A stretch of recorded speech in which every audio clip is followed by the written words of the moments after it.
السلام علیکم، welcome back to my YouTube channel. کیسے ہیں تمام دوست؟ امید کرتے ہیں ٹھیک ٹھاک ہوں گے۔ 65 سالہ سمینا احمد کے گھر عید کے روز صفِ ماتم سمینا احمد کا پیارا عزیز اس دنیا فانی سے رخصت کر گیا۔ سمینا نے ان کے حوالے سے بری خبر سناتے ہوئے اپنے فینس کو زارو قطار کیا کہا، آج کی اس ویڈیو میں آپ جان سکیں گے۔ شوبز انڈسٹری کے ستارے بھی ان کے جان سے پیارے محبت جن سے یہ بے انتہا کرتی تھی فیملی ممبر آج دنیا فانی سے رخصت ہو چکا ہے۔ سمینا نے اپنی ہی سوشل میڈیا اکاؤنٹ پر ان کے انتقال کی خبر دے کر سب کو افسردہ کر دیا۔ ان کے فینس انہیں حوصلے دراز دیتے ہوئے نظر آتے، وہیں پر سمینا کی طبیعت بھی کافی ناساز کہی جا رہی ہے۔ سمینا نے پچھلے دنوں عید کے پہلے روز اور دوسرے دن کی تصاویر شیئر کی تھی۔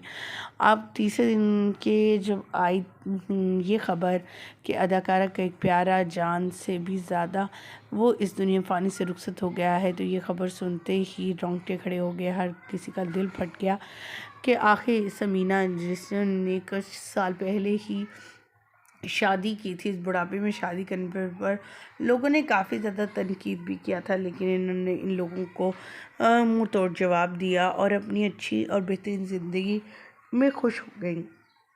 ہمیشہ عید تہوار پر پارٹیز میں اور ادھر ادھر کہیں نہ کہیں نظر آتی رہتی، لیکن کچھ عرصہ سے یہ بالکل ہی غائب ہو چکی تھی، کیونکہ ان کے جو پیارے ہیں، یعنی ہم یہاں بات کریں ان کے ہسبینڈ کی، وہ کافی زیادہ بیمار تھے اور مختلف سیلیبریٹیز بھی ان کی عیادت کے لیے جا چکے تھے، اور ان کی عیادت کے ساتھ ان کے حوالے سے بری خبر آ رہی تھی۔ ان کے فینس تک یہ خبریں پہنچی کہ ان کے شوہر جو ہیں وہ کافی زیادہ ان کی طبیعت خراب ہے، وہ ہاسپٹلائز ہے، اور ان کے لیے سمینا نے دعائیں خیر بھی کرنے کے لیے کہا ہے، لیکن فینس کی دعائیں بھی بالآخر کام نہ آئیں اور وہ اس دنیا فانی سے رخصت کر گئے۔ سمینا احمد کے شوہر کے انتقال کی خبر کو سن کر تمام لوگ حیران۔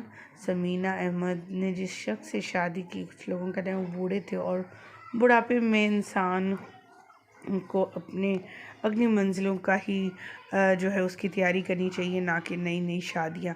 لوگوں نے جہاں پر کرٹیسائز کیا تھا، آج جب یہ باتیں لوگوں کے سامنے آ رہی ہیں، لوگوں کی باتیں سامنے آ رہی ہیں کہ ان کے ہسبینڈ اس دنیا فانی سے رخصت کر گئے ہیں، تو لوگ بہت زیادہ افسردہ ہیں اور یہی کہہ رہے ہیں کہ اللہ تعالیٰ سمینا احمد کو اس برے وقت سے نکالے اور انہیں صبر عطا کرے، آمین۔ مجھے یہیں پر دیجیے اجازت، اللہ کے بعد۔